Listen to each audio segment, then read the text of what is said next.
ಇವತ್ತಿನ ವಿಡಿಯೋದಲ್ಲಿ ನಾನು ಒಂದು 15 ನಿಮಿಷದಲ್ಲಿ ನೀವು ಶಾವಿಗೆ ಒಗ್ಗರಣೆನ ಮಾಡ್ಕೊಳ್ಬೋದು. ಇದಕ್ಕೆ ನಾನು ತರಕಾರಿ ಎಲ್ಲ ಹಾಕಿ ಮಾಡಿದ್ದೀನಿ. 15 ನಿಮಿಷದಲ್ಲಿ ಮಾಡ್ಬೋದು, ತುಂಬಾ ಟೇಸ್ಟಿಯಾಗಿರುತ್ತೆ. ಸೊ ಇವತ್ತಿನ ವಿಡಿಯೋ ಇಷ್ಟ ಆದಲ್ಲಿ ಲೈಕ್ ಮತ್ತು ಶೇರ್ ಮಾಡೋದನ್ನು ಮರಿಬೇಡಿ. ಬನ್ನಿ ಹೇಗೆ ಮಾಡೋದು ಅಂತ ನೋಡೋಣ. ಇವಾಗ ಇಲ್ಲಿ ಒಂದು ಪಾತ್ರೆಯಲ್ಲಿ ಬಣಲೆ ಅಥವಾ ಪಾತ್ರೆ ಯಾವುದು ಕೂಡ ಆಗುತ್ತೆ, ಅದಕ್ಕೆ ಎಣ್ಣೆ ಹಾಕ್ಕೊಳ್ತೀನಿ. ಎಣ್ಣೆ ಕಾದ ನಂತರ ಒಂದು 1/4 ಸ್ಪೂನಷ್ಟು ಸಾಸಿವೆ ಚಿಟಪಟ ಅಂತ ಹೊಡೆದ ನಂತರ ಸ್ವಲ್ಪ ಕರಿಬೇವು, ನಿಮಗೆ ಖಾರಕ್ಕೆ ಬೇಕಾದಷ್ಟು ಕಾಯಿಮೆಣಸು, ಒಂದು 2 ಮೀಡಿಯಮ್ ಸೈಜ್ ನೀರುಳ್ಳಿನ ಸಣ್ಣ ಸಣ್ಣದಾಗಿ ಕಟ್ ಮಾಡ್ಕೊಂಡಿದ್ದೀನಿ. ಉದ್ದು ಕಟ್ ಮಾಡಿದರೂ ಪರವಾಗಿಲ್ಲ.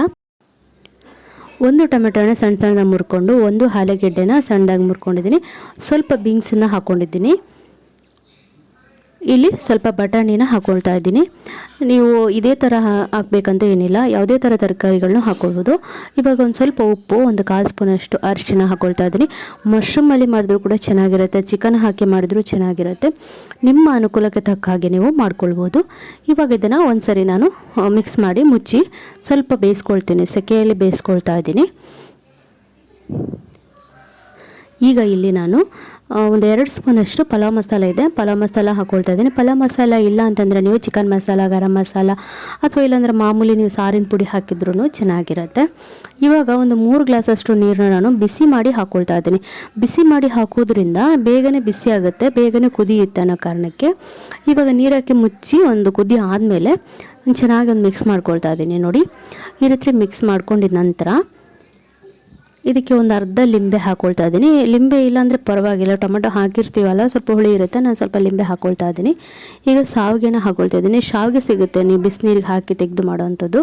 ಇದು ಫ್ರೈ ಮಾಡಬೇಕಾದದ್ದು ಎಂಥದ್ದು ಇಲ್ಲ, ತುಂಬ ಈಸಿ ಇದು ಮಾಡೋದು. ನಾವು ಮಾಮೂಲಿ ನಾವು ಶಾವಿಗೆ ಮಾಡಿರ್ತೀವಲ್ಲ, ಅದನ್ನು ಇವರು ಒಣಗಿಸಿರ್ತಾರೆ ಅಷ್ಟೇ. ಆದರೆ ತಿನ್ನೋದಕ್ಕೆ ತುಂಬಾ ಒಂದು 15 ನಿಮಿಷದಲ್ಲಿ ಮಾಡ್ಕೊಳ್ಬೋದು. ಇದನ್ನು ನಾನು ಕರೆಕ್ಟಾಗಿ ಹೇಳಬೇಕಂದ್ರೆ 15 ನಿಮಿಷದಲ್ಲಿ ಮಾಡಿದ್ದೀನಿ. ತುಂಬ ಈಸಿ. ನೀವು ಮುರಿಯೋದು ಬೇರೆದು ಶಾವಿಗೆ ಎಲ್ಲ ಫ್ರೈ ಎಲ್ಲ ಮಾಡಬೇಕಂತ ಇರುತ್ತೆ, ವರ್ಮಸಲೆ ಎಲ್ಲ ಈ ರೀತಿ ಫ್ರೈ ಮಾಡಬೇಕಂತ ಏನಿಲ್ಲ. ಇದನ್ನು ಈಗ ನಾನು ಕುದ್ದ ನಂತರ ಮೀಡಿಯಮ್ ಮೆಲ್ಲ ಮಾಡಿಬಿಟ್ಟು ಒಂದು 2 ಸರಿ ಕೈ ಆಡಿಸ್ತಾ ಇದ್ದೀನಿ. ಮುಚ್ಚಬೇಕಿದನ್ನು.